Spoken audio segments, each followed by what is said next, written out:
آیت الکرسی دراصل اللہ سبحانہ و تعالیٰ کا تعارف ہے کہ کون ہے اللہ، کون ہے خالق، کون ہے رب، کون ہے مالک، کون ہے عبادت کے لائق، اور وہ ایک ہے، اکیلا، اللہ لا الہ الا ہو۔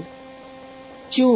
اس لیے کہ الحی اور القیوم ہے، اس لیے کہ لا تأخذہ سنۃ ولا نوم ہے، اس لیے کہ لہ ما فی السماوات و ما فی الارض ہے۔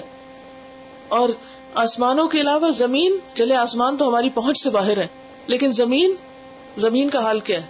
زمین تو ہمارے پاؤں کے نیچے ہے، اور عمریں گزر گئی لوگوں کو زمین پہ چلتے، سوتے، کھاتے، پیتے، بیٹھتے، اس کو ایکسپلور کرتے، لیکن ابھی بھی زمین کے اندر جو کچھ ہے وہ سارے کا سارا انسانوں نے نہیں جانا۔ صرف اس پہ چلنے والے جانوروں کی قسمیں بھی ساری نہیں دیکھی انسان، اور وہ سمندروں کے اندر جو کچھ ہے وہ تو ابھی بہت ہی دور کی بات ہے۔ ہر کچھ دن کے بعد ایک نیا کلپ آ جاتا ہے کہ یہ نئی ڈسکوری ہوئی ہے اور یہ نئی مخلوق ہے، یہ فلاں جگہ پر سمندر میں یہ جانور پائے جاتے ہیں۔ ہم نہیں جانتے کہ کیا کچھ ہے، لیکن یہ سب اسی کی ملکیت ہے۔ کسی خاص ٹیریٹری میں کسی خاص حکومت کے تحت اس کا انتظام نہیں آتا، وہ نہیں ان کو کھلاتے، وہ ان کا بندوبست نہیں کرتے۔ ان سب کو پیدا کرنے والا، ان کو پالنے والا، ان کو کھلانے والا، ان کا نظام سنبھالنے والا وہ وہی ہے، اور اسی کی ہم سب عبادت کرتے ہیں، اور سب کو اسی کی عبادت کرنی چاہیے، اور اس کی عبادت میں کوئی اور شریک نہیں ہو سکتا، کیونکہ کوئی اور ایسی صفات رکھتا ہی نہیں۔ من ذا الذی یشفع عندہ الا باذنہ، کون ہے پھر جو سفارش کرے اس کے پاس مگر اسی کے اذن کے ساتھ، اسی کی اجازت سے۔ یعنی وہ رب ایسا ہے کہ جو صرف اس دنیا کا نہیں، آخرت کا بھی مالک ہے۔ لہذا آخرت میں جب انسانوں کا انجام سامنے آئے گا، ان کے درمیان فیصلہ کرے گا مالک یوم الدین، تو اس وقت کوئی آگے بڑھ کر اللہ کے فیصلے کو بدل نہ سکے گا، کوئی سفارش نہ کر سکے گا مگر وہی جس کو اللہ اجازت دے۔ تو سفارش ہے تو صحیح، شفاعت برحق ہے، لیکن کافر کے حق میں شفاعت نہ ہوگی۔ مومن کے حق میں شفاعت ہو سکتی ہے، کبیرہ گناہ ہے اور غلط کام کیے ہیں، ان کے لیے شفاعت ہوگی، لیکن کس کے بعد ہوگی؟ اللہ کے اذن کے بعد۔ تو اس سے کیا پتہ چلتا ہے کہ الملک یومئذ للہ، بادشاہت اور حکومت اور فیصلے کا اختیار سارے کا سارا اللہ کے پاس ہے، وہی اصل مالک ہے۔ کیوں؟ اس لیے کہ وہی عبادت کے لائق ہے، اور اس لیے کہ وہ عبادت کے لائق ہے۔ یعلم ما بین ایدیہم وما خلفہم، وہ جانتا ہے جو ان کے آگے ہے، کن کے؟ لوگوں کے، اور آگے سے مراد کیا ہے؟ Present and future. وما خلفہم، اور جو ان کے پیچھے ہے، کیا؟ پاسٹ۔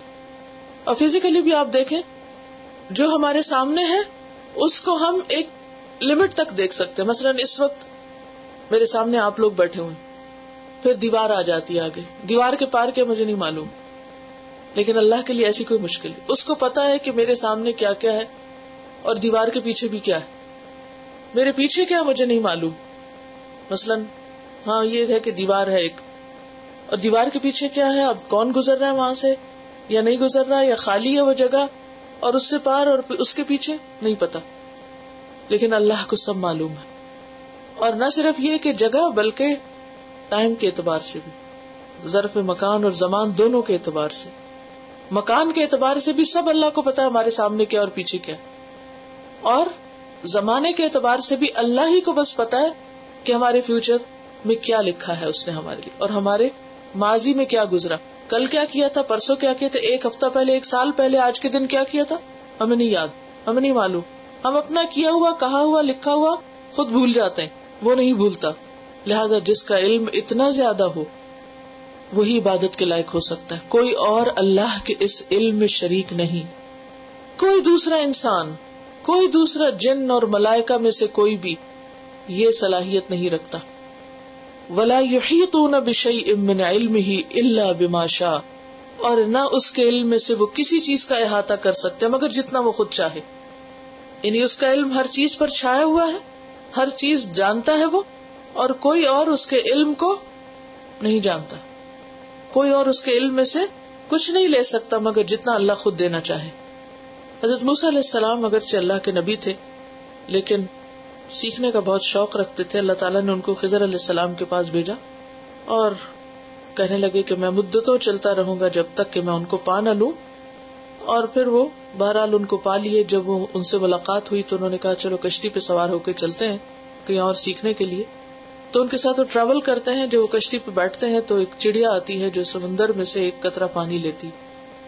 تو خضر علیہ السلام کہتے کہ دیکھو میرا اور تمہارا علم اللہ کے علم کے مقابلے میں اتنا بھی نہیں جتنا سمندر کے مقابلے میں اس چڑیا کی چونچ میں قطرہ ہے. تو بات یہ کہ اللہ کے علم کا تو کوئی احاطہ کر ہی نہیں سکتا. علم ایک قوت ہوتی اور اللہ کا علم ہر چیز سے زیادہ ہے. اور کرسی کے مقابلے میں جو عرش ہے وہ کتنا بڑا ہے.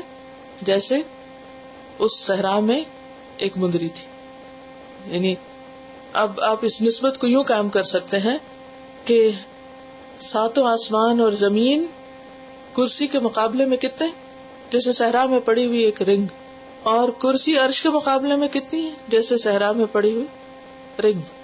تو پھر آپ سوچ سکتے ہیں کہ اللہ کا عرش کتنا بڑا ہے.